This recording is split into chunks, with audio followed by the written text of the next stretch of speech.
Welcome to Super Entrepreneurs Podcast. Today we have with us Dana Monsees. How are you, Dana? I'm doing well. Thanks so much for having me on. I'm excited to be here. Oh, no problem at all. I'm so happy that you took the time to come on the show. We always like to kind of allow our guests to introduce themselves and all the great things that you're involved with. Oh, thank you. So my name's Dana Monsees. I'm a dietitian, nutritionist, and body image coach. And I specialize in, with my clients, a kind of blend of functional medicine, integrative health, and non-diet nutrition. So most of the people that I work with have a history of disordered eating or kind of this on and off the wagon dieting cycle that they're just so sick of.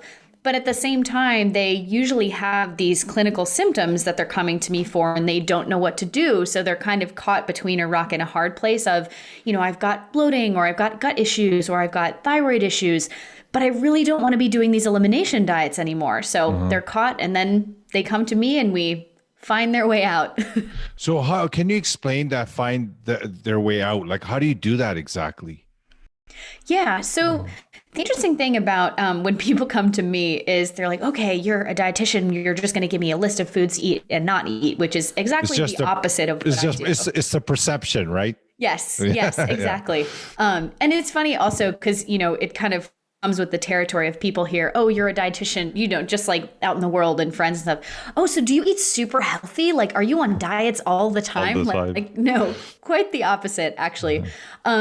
So the interesting thing about me is one of the first things that I always do when I work with people is I do an assessment of what is your relationship with food like? What is your stress around food like? What is your body image? Because in the clinical realm, people talk all the time about how chronic stress is one of the number one causes of disease processes. And we know how chronic stress can really impact the thyroid and the adrenals, your hormones, and your gut symptoms too. But the interesting thing is not enough people, in my opinion, are talking about, well, what about the impact of stress around food and the stress that many, many people carry around every single day of, I hate my body, I'm dissatisfied with my body, and everything like that, and how that can actually translate to very real clinical symptoms. So one of the first things that I'll do with people, in addition to doing a symptom assessment, seeing what vitamins, medications they're on, looking at their lab work, stool testing if they have it, is also talking to them about how everything you think you know about nutrition is really just weight control advice. And we need to figure out of how can we use nutrition in a therapeutic way instead of focusing on, oh, you have this condition, eliminate these foods. It's gotten to the point in functional medicine where a lot of people are kind of using elimination diets like traditional doctors use medications. So Forever, I try and provide Right. And you get put on, an acid blocker or something, which is really you're just supposed to be on for 6 weeks and then you're on it for 20 years. And then people are wondering, I don't know why I still have these health conditions. And, it's really not a fault of the doctors. It's the way that our medical system is set up in the US, at least.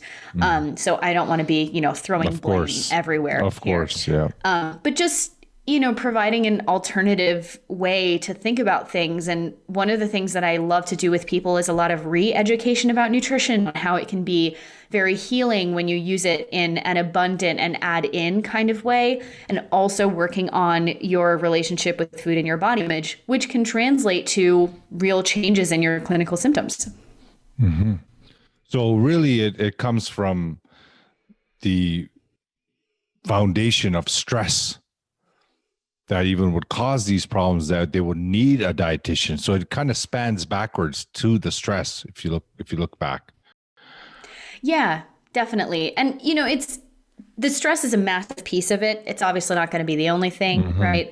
I'm not going to be out here saying, oh, the stress you have about food is causing your autoimmune disease and causing everything. But it's a big piece of the puzzle that I find is very overlooked. Mm-hmm. So this is like, were you always in this? Is this your own business, right? So were you, before this, you were working somewhere, or was it you always had a business? So long trajectory to get here. So I actually used to work in politics. I live in the DC area. And so, I guess this was 6-7 years ago at this point. And as soon as I graduated from college, my whole life I thought I wanted to be a lawyer, go to law school. I grew up in the DC area too. Yeah. And so it seemed like a very natural trajectory. So after I graduated from college, I worked on a campaign, and then I worked in consulting for a while, which was really sucking my soul. And then I started to have all of my own health problems, which later I found out I got diagnosed with celiac disease, and I had a bunch of other gut issues and thyroid issues and stuff. So I started, like a lot of people do, you get a diagnosis or you have a lot of symptoms and no doctors can figure out what's, quote, wrong with you. You kind of take it upon yourself and you start doing a lot of research. So I found the whole, food is medicine paradigm. And I was like, whoa, I can heal myself with food. So I got really interested in that. Decided to go back to school while I was still working to get a health coaching degree. And then I was like, this is cool, but not enough for me. And in Maryland, where I live, you can't practice nutrition unless you're a licensed nutritionist or dietitian. So I figured that is the route I have to go.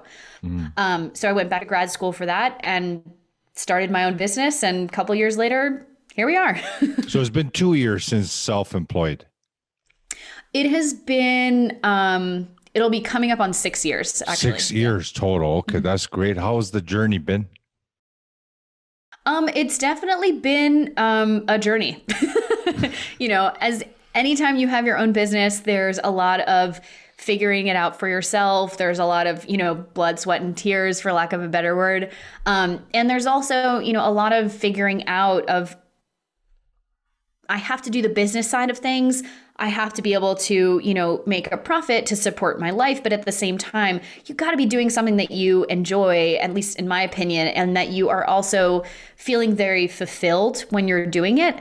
And so in that light, I've taken a lot of turns and changes of where my business kind of niche was. So when I was first in school and first out of school, I really was doing a lot of the, oh, you have this problem, here's this elimination diet, because that's what we're taught as dietitians and nutritionists. And then I realized when I was taking people through these programs and stuff, and they still had so much stress around food, and the whole, well, what about my weight started to come up and all this body image stuff. And I was like, wait a minute. Like, we're talking about stress all the time, but not the stress that going on these protocols and cycling through these protocols is causing people. And we're completely ignoring the fact that many people who come to a dietitian or nutritionist who primarily have GI problems and cholesterol problems and thyroid problems, a lot of them have a history of disordered eating, of going through all of these different protocols and stuff. And if you have somebody who has a history of disordered eating, or really even just like an all or nothing mentality with food, if you give them an elimination diet, you're just contributing to the stress and then the stress disease process if it goes on for long enough. So I kind of had this like business existential crisis of, am I contributing to this problem?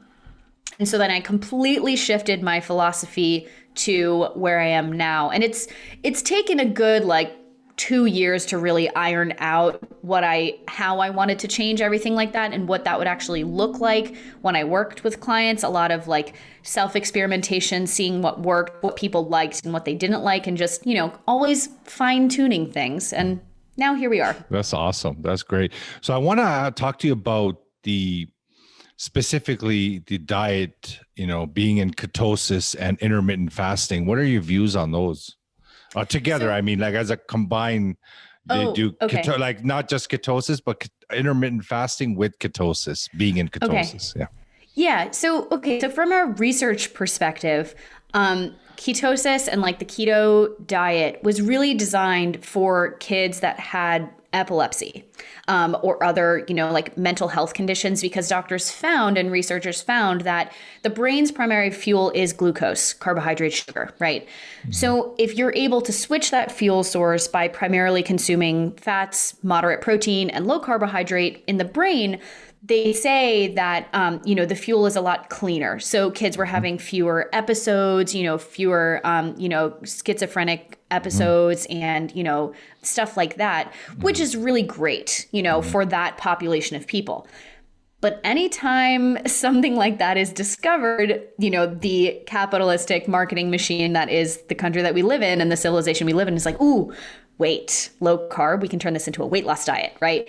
And for some people, it works really well. For a lot of people, especially the populations that I work with, it further just contributes to this.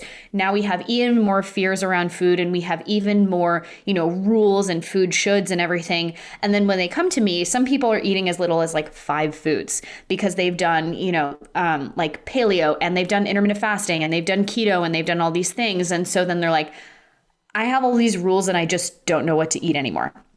Now, like I said before, I do work with a specific niche of people, right? So that's not everybody. But generally what I find is that when people start to do keto and intermittent fasting, it really depends on where their life stress levels are, because fasting or not eating is another stress on the body, right? Like whether or not you think that it's a stress, it is a physical stress on the body because you're not giving the body what it wants, food, except during certain time windows, right? And carb restriction is also another stress on the body. So if you're living a stress-free life and, you're doing fine and everything, it might be okay for you, right? To be clear, I never recommend this for anybody that I ever work with. But as a, nutrition professional, I feel like I should give my opinion, right? That being said, the interesting thing is when I've seen women do this in particular, what happens when you're fasting and if you're low carbohydrate, a cortisol response can happen in the body, which cortisol is the hormone produced in response to stress. What can happen there is then whenever cortisol is produced, you're activating your fight or flight nervous system. And then your blood sugar can increase, your heart rate increases, like all of these different physiological symptoms that happen if you're, swerving away from a car in traffic or running away from a bear, if we use a far back example. If this continues to happen over time, we're now stuck back in the stress disease process, which is not a good thing. So the answer in nutrition, I always say, is it depends. So I would say if that's something that you want to do, I would definitely recommend working with somebody so that they can check on all of your, genetic markers, your blood markers and stuff, because this protocol there are some people for whom it's really not appropriate for them based on the way that their body metabolizes fats and stuff like that. For example, if you have a gallbladder, you should not do keto because you don't have the raw materials to break down enough fats, and you're just going to be having what I like to call disaster pants all the time. Oh boy. Yeah, I didn't realize that one. Yeah, it could happen, right? But you hear a lot of people being on intermittent fasting and keto, they find that they have so much more energy. Like, for example, like when I'm on it, like I'm on it all the time, but when I'm on it, I have my energy level, my happiness level, because I do a lot of mindset training as well. So it's hard to gauge if it's the food or that, right? But I know that I feel amazing when I'm on it. Like I feel incredible, like unreal, incredible. And when I'm not on it, if I break it for some reason, before I used to do that a lot. I used to be like seasonal. But since, for a long time now, I've been quite determined.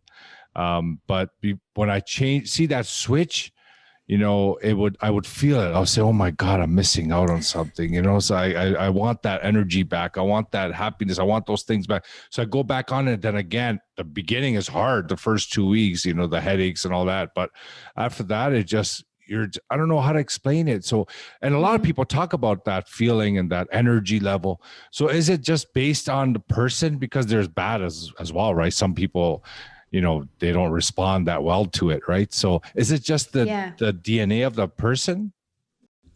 It can partially be DNA and genetics, but it's also, what's going on in your body. So for example, the gallbladder example, do you have enough digestive enzymes to be able to break down that much fat? Do you have adequate stomach acid in order to break down those proteins? Because the other thing is, let's say your stress bucket is completely full. So you've been traveling all the time for work, non-COVID, but you're living in a global pandemic, like it's coming. all this, right? It's coming. Like all this other stuff is happening. And then you decide to try this new protocol, right? It might not work for you because, again, we've got the cortisol response, the fasting response, the keto response, even just switching from, being primarily a glucose burner to a ketone burner is a physiological stress on the body. So if your bucket is too full, if you've also got the genetic piece, if you've also got the enzymes piece, the stomach acid piece, recipe for disaster. But not everybody has that, right? So some people like you will feel fantastic on keto and intermittent fasting. I do find it works a lot better for men than it does for women, at least in my anecdotal experience and some research as well. Oh, that's good. That's good to know. So if someone that's on this diet, for example, and over 40 plus age group, it's recommended to work with a dietitianist, like someone like you, right? Like during the whole phase. And do you guys do actual testing as well to find out what what's going on in the blood and everything as well? Yeah. So specifically for keto, now I don't specialize in doing, keto nutrition or anything, but I have friends who do. And so they'll do, the ketone testing. Sometimes they'll do, at least in my state, dietitians can't order blood testing. So you would have to get that through your doctor. But doing blood testing is always really helpful. Yeah. And then stool testing is helpful as well to make sure you're actually digesting all of the fat that you're eating. So with, not to talk about poop, but when you're doing stool testing, there are markers to see, is there excess fat in the stool? If that's the case, then you probably need to, if you don't want to switch, you probably need to supplement with some kind of digestive enzymes to make sure that you're actually absorbing all of the nutrients that you're eating. Yeah. But the funny thing is, I don't think I eat that much of a fat, like I don't, like my dinner is usually like, veggies, the asparagus and stuff like that with some cheese, and I'll have like a couple pieces of chicken sometimes lamb, right? So it's usually it's not like because of the intermittent fasting, I'm not consuming that much fat. So maybe that's why as well, because keto you can get to a certain level that you're eating a lot of fat, right? Yeah And I mean that's the kind of and again, I'm not in the keto world really, but I do know that there's a lot of debate between like, oh, you can't even eat carrots if you're keto, or and people will get fanatical about any of this kind of stuff. So really it sounds like you're doing what works best for you, and that's always what I come back to, right? Like if the way that you're eating feels good, you're not having clinical symptoms, you're sleeping well, your energy is good, your skin is clean, your digestion is good. Sounds like what you're doing is working, Awesome. If you're not able to check all of those boxes, but you're still insistent on doing this protocol, probably good to get, a second set of eyes on what you're doing. So just so people can check, like, are you taking the right supplements? Are you not taking any? What about the balance of macronutrients that you have? Maybe you're just missing a certain nutrient in what you're eating. So your niche that you work with, you're mostly working with hospitals then?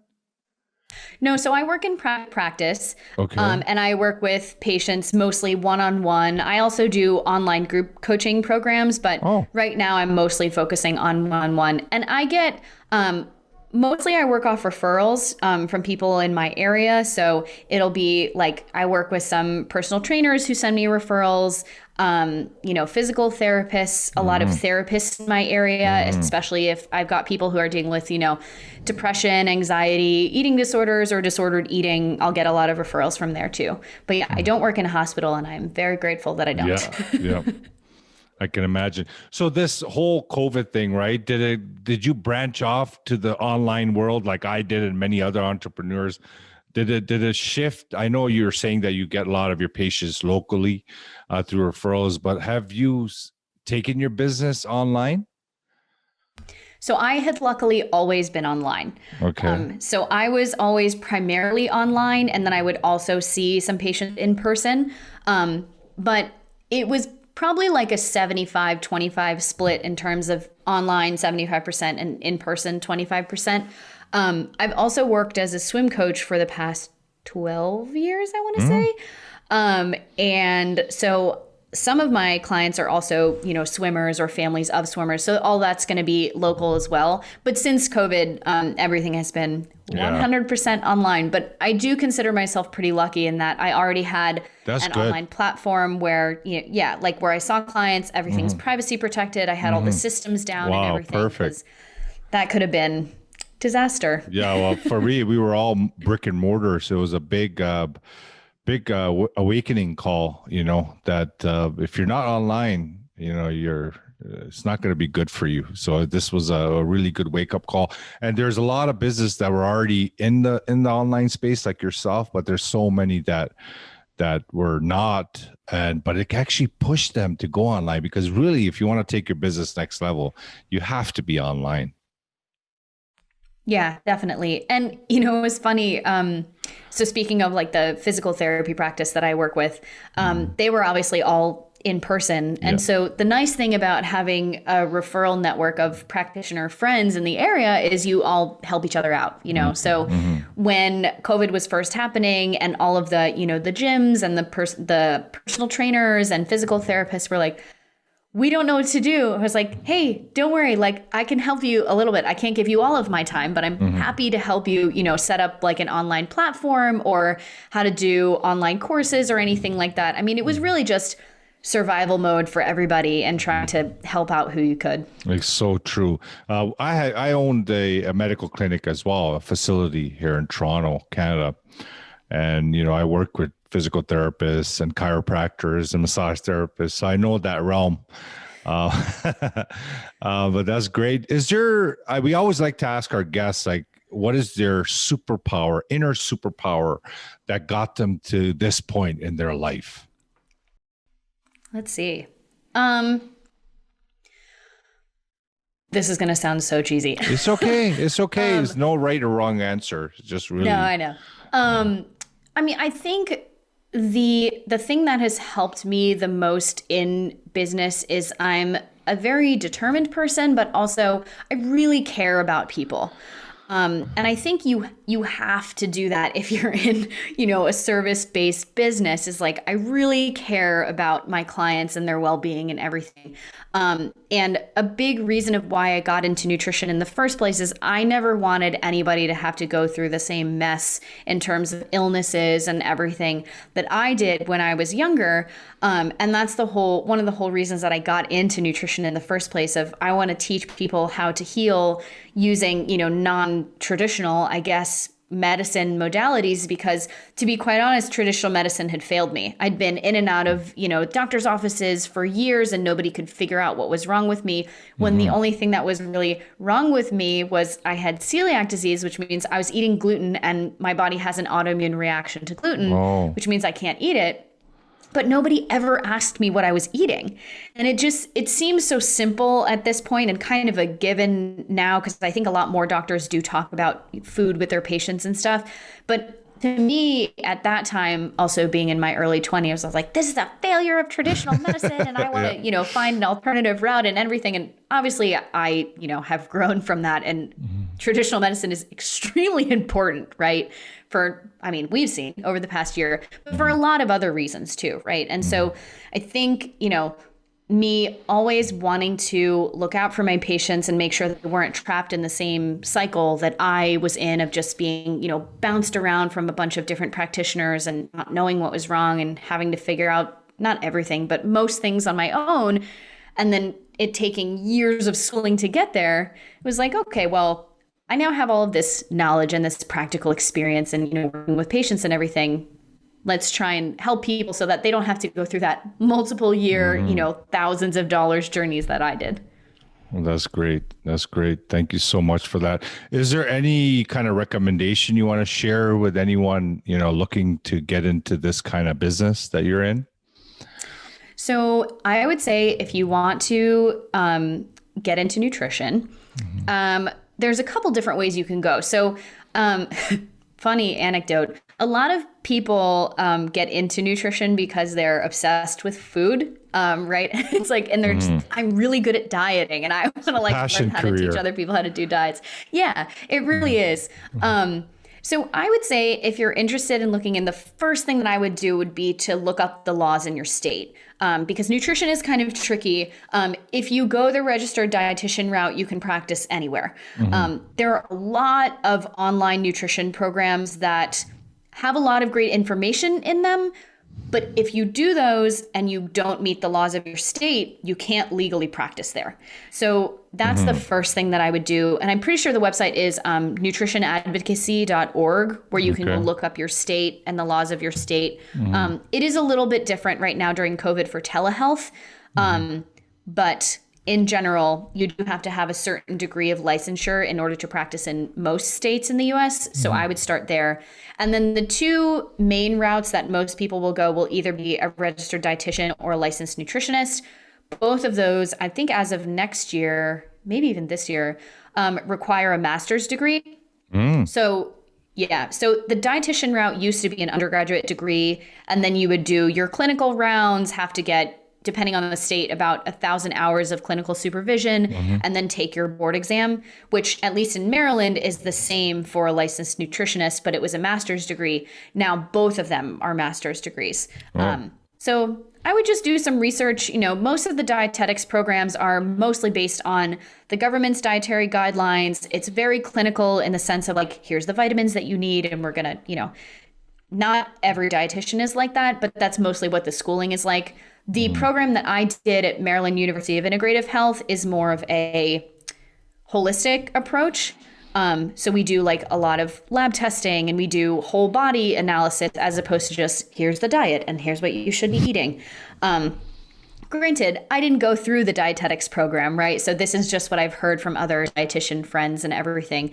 But yeah, I mean, if you're interested, I would first look up the laws of your state and then look into what kind of program you want to do, because you'll be doing nutrition in both places. But I think there's a little bit of a different trajectory and approach.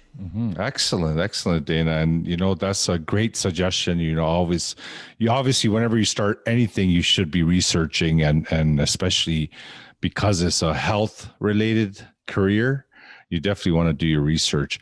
How about your business? Are you looking to take this somewhere? Like, what are your desires? Like, where do you want to take this thing that you have of your own, right? There's always passion with business. So Yes. do you think about things like where you want to take it? Yeah, I'm very much an ideas person. There's always 27 things that I want to be doing, which I tend to take on too much sometimes. It's okay. I think my number one will always be my clients and my patients and stuff, because I really do love working with them. Yeah. But like I mentioned before, I also have online courses. I also do my own podcast, which I love interviewing other people. It's just an excuse to talk to cool people about different conversations, so true. you know? Yeah, so true. Yeah, and then I used to do more of this, but haven't been doing it as much, looking to get back into it. I also do food photography and recipe development for brands, which is like a natural extension of, you know, being a dietitian. Of course, yeah. Which definitely hits more of my creative side, which I grew up playing music and doing art and doing sports and stuff. So I really kind of missed that. And I don't want to say too clinical, but the focus of my business definitely shifted to mostly the clinical side. And I was kind of missing that creativity aspect. So I think finding a good balance of that, and then maybe one day I'll write a book, you know, who knows? Yeah, that's awesome. That's great. You know, as human beings, we always need to grow, right? So I like to ask that question to see where your mindset is around, especially people in business. It's a huge component to what we do, and it's always about serving. When you serve, you grow, right? So, and your alignment is perfect. So, you know, definitely wish you all the best with that. And I want to thank you for coming on the show. And for the audience, you know, if anyone wants to learn more, you know, Dana is a very pleasing personality. You can contact her. She'll help you answer any questions you have. And, you know, let's get out of the 9 to 5 and let's get into some business. Again, thank you so much, Dana. Thank you for having me on.